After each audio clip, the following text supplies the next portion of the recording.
Hello बच्चों, आइए इस प्रश्न को देखते हैं। निम्न में से कौन सा कथन एक ऑन्कोजीन को सही परिभाषित करता है? विकल्प ए, एक ऑन्कोजीन प्रभावी अभिव्यक्त उत्परिवर्तन है जो एक कोशिका को वृद्धि या उत्तरजीविता का लाभ देता है। विकल्प बी, एक ऑन्कोजीन एक प्रोटीन के उत्परिवर्तित रूप के लिए कोड करता है जो एकल ट्रांसडक्शन पथ का एक भाग बनाती है। विकल्प सी, एक ऑन्कोजीन एक प्रोटीन के लिए कोड करता है जो कोशिका को एपोप्टोसिस से बचाती है।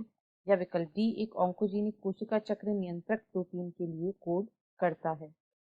इस प्रश्न की जो मुख्य अवधारणा है, मुख्य अवधारणा वह है ऑन्कोजीन। ऑन्कोजीन, यहाँ पर हम देखेंगे कि ऑन्कोजीन जो है वह क्या होती है, कैंसर में किस प्रकार इसका योगदान होता है। तो ऑन्कोजीन जो होता है यह एक प्रभावी ऑन्कोजीन मुख्य रूप से एक प्रभावी रूप से अभिव्यक्त यह प्रभावी रूप से अभिव्यक्त उत्परिवर्तन है। यह प्रभावी उत्परिवर्तन या डोमिनेंट म्यूटेशन होता है जो कि एक कोशिका को वृद्धि या उत्तरजीविता का लाभ देता है।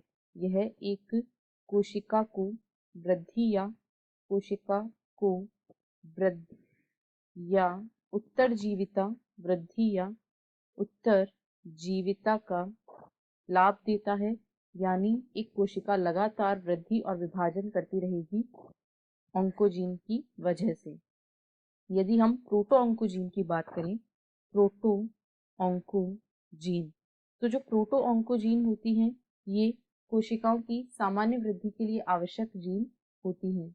कोशिकाओं की सामान्य वृद्धि हेतु आवश्यक होती हैं प्रोटो ऑन्कोजीन्स, परंतु जब इन प्रोटो ऑन्कोजीन्स में उत्परिवर्तन हो जाता है तो उसकी वजह से ऑन्कोजीन्स का निर्माण होता है। जब इन प्रोटो ऑन्कोजीन्स में उत्परिवर्तन होता है तो यह ऑन्कोजीन्स को जन्म देते हैं, और ये ऑन्कोजीन्स जो होते हैं ये उत्तरदायी होते हैं कैंसर के लिए। ये कैंसर का एक मुख्य उत्तरदायी कारण होता है। और यह जो परिवर्तन होता है या उत्परिवर्तन होता है, तो उत्परिवर्तन दो प्रकार के होते हैं, प्रभावी और अप्रभावी। तो यहाँ जो उत्परिवर्तन का प्रकार होता है वह प्रभावी या डोमिनेंट उत्परिवर्तन होता है, क्योंकि इस जीन की जो दोनों अलील होती हैं उनमें से केवल एक के उत्परिवर्तन से ही ट्यूमर हो जाता है। यानी यदि हम जीन की बात करें तो जो उत्परिवर्तन है वह यदि केवल जीन की एक ही प्रति में हो, जीन की एक ही प्रति में होता है, एक ही प्रति में, तो भी वह अपना प्रभाव प्रदर्शित करता है। इस प्रकार के उत्परिवर्तन को प्रभावी उत्परिवर्तन कहा जाता है। अब यदि दिए गए विकल्पों को देखें तो विकल्प ए में कहा गया है एक ऑन्कोजीन प्रभावी अभिव्यक्त उत्परिवर्तन है जो एक कोशिका को वृद्धि या उत्तरजीविता का लाभ देता है। यह बिल्कुल सही है। बी में कहा गया है एक ऑन्कोजीन के एक प्रोटीन के उत्परिवर्तित रूप के लिए कोड करता है जो एकल ट्रांसक्रिप्शन पाथ का एक भाग बनाती है। यह यहाँ पर ऑन्कोजीन ऐसा कुछ भी नहीं करती है, अतः यह गलत है। सी में कहा गया है एक ऑन्कोजीन एक प्रोटीन के लिए कोड करता है जो कोशिका को एपोप्टोसिस से बचाती है, तो ऑन्कोजीन का यह कार्य नहीं होता है।